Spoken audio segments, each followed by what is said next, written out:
Today, we're going to learn how to stop being shy and awkward. Now, let's begin. Number 1, don't apologize. Whether you're reserved, timid, or just painfully awkward, the first thing you need to know is that there is nothing wrong with you. I can't tell you how often I've heard quiet people apologizing or making excuses for their own shyness. They end up feeling so guilty about missing chances to get out of their comfort zone that they drive themselves crazy. Each time they miss out on one of these opportunities, the pressure and fear begins to build until, eventually, things that only seemed a little bit uncomfortable will cause them so much anxiety that they can't do them at all. It might feel like you're the only one in the room who's struggling with this intense pressure, but you couldn't be more wrong. In fact, nearly everyone struggles with these same anxieties at some point. But with enough practice, they learn how to avoid letting them affect their behavior.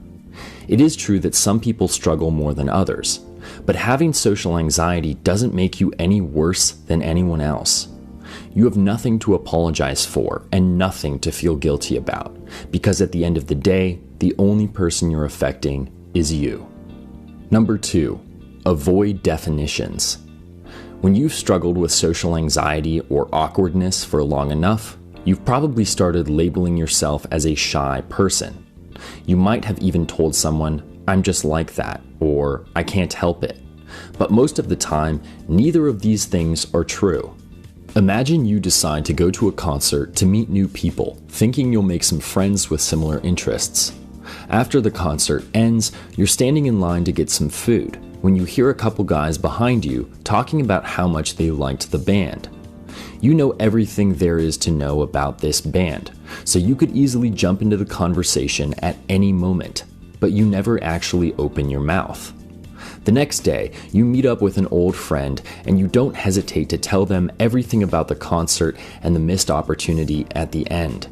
You rant for 20 minutes about all the cool things you could have said to those guys until your friend asks, "Why didn't you just go for it?" And you respond, "I don't know, I guess I'm just a shy person." If you were actually a shy person, would you have instantly come alive when talking to your friend? My point is that you shouldn't use words like shy or awkward to sum up your entire personality, because there are plenty of times when you're the exact opposite.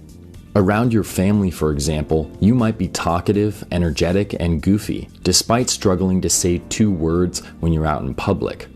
When you label yourself as shy like that, you're pigeonholing your entire personality.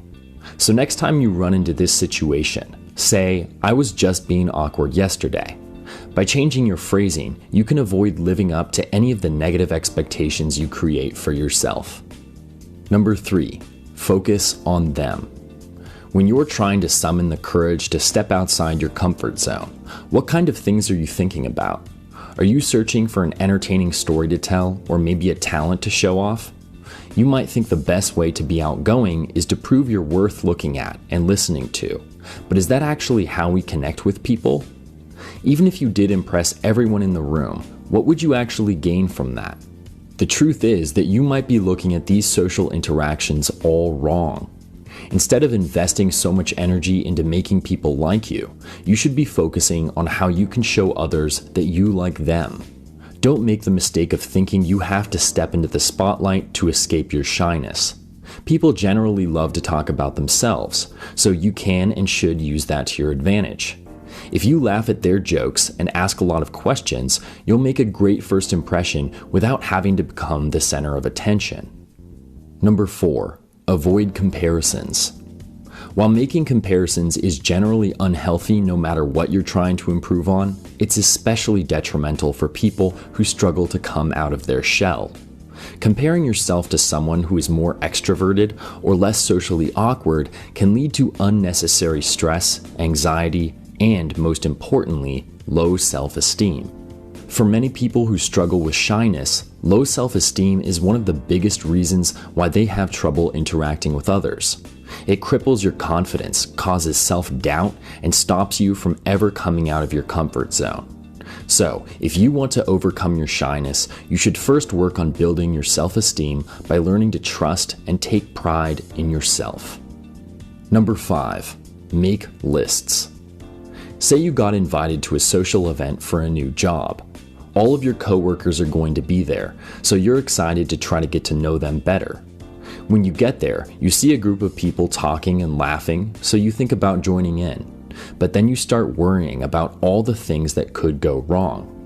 They might not remember your name. They may be laughing at you behind your back. Or maybe they just don't like you. With all of these possibilities swirling through you, you end up being too scared to even try. So how can you stop this from happening? An efficient way to mitigate this kind of anxiety is to make a list. Whether you write it on a scrap of paper or in your phone, it's important that you give your list some sort of physical form. There, you should write down all the negative outcomes that you're worried about. By simply organizing your fears, many of these situations won't seem nearly as intimidating, especially because you can plan ahead to avoid bringing them to life. Number 6, repetition. People who struggle with shyness tend to make the same common mistakes. They see a great opportunity to socialize, but end up talking themselves out of it. They feel terrible about passing up on the opportunity and ultimately convince themselves that it was the only chance they'd ever have. But, like most forms of self-improvement, overcoming shyness isn't about making one big, bold statement. It's about taking small, consistent steps forward, so you have to keep creating opportunities to be social no matter how uncomfortable they make you. Number 7, bring a friend. If you don't want to throw yourself into the deep end, you can make it easier to socialize by bringing a friend with you.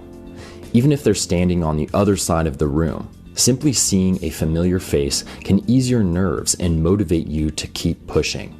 If your friend is more outgoing than you are, you can also use them to work your way into conversations. Once they've started talking to someone, use your friend as an excuse to join in.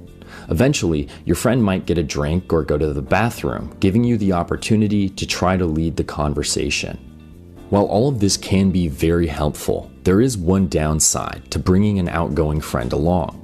People who struggle with shyness tend to use their extroverted friends as social shields. While it might seem easier to simply hide behind your friend wherever you go, it's actually hurting you in the long run by making you more insecure and codependent. Number 8, control your environment. If you don't have an outgoing friend to bring along, you can also relax your nerves by socializing in places you're already familiar with. When meeting new people, you've got enough to worry about without adding the environment into the mix. If you do, you'll end up wasting hours simply trying to feel comfortable in this new space. Instead, find an environment where you know you can feel at ease and learn how to be extroverted there. Believe it or not, this is the same strategy that all kinds of entertainers and politicians use to perform or deliver a speech in front of a large audience. They become incredibly familiar with a particular location, whether it's on stage or in front of a podium, and are great socialites when they're in that specific environment, even if they'd be shy and awkward everywhere else. Number 9, body language. Powerful body language can make all the difference when you're learning to overcome your shyness, because even if you can't control how awkward you are, you can control how awkward you look. Things like standing up straight, uncrossing your arms and legs, and making eye contact will all help other people feel more comfortable around you, which in turn helps you feel more comfortable around them. But shouldn't your body language match the way you're feeling? Not necessarily, because you can actually use powerful body language to fool yourself into acting more confident. When you look approachable and secure, other people will treat you that way, so your behavior will naturally rise to meet their expectations. Number 10, teach others. This strategy sounds a bit counterintuitive, but teaching others how to overcome their shyness can really help you deal with your own. You might be one of those people who has read every article and watched every video, but still can't seem to make any progress. Even if you know exactly what you're doing wrong, you just can't escape the same awkward behaviors.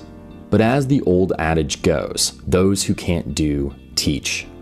You may have tried this technique the last time you were studying for a test, because many people find that they understand information better when they have to explain it to someone else. Teaching forces you to make connections and answer questions you may not have ever thought to ask. By helping someone else make progress, you also get to see your own advice in action, which can give you the confidence to do it yourself.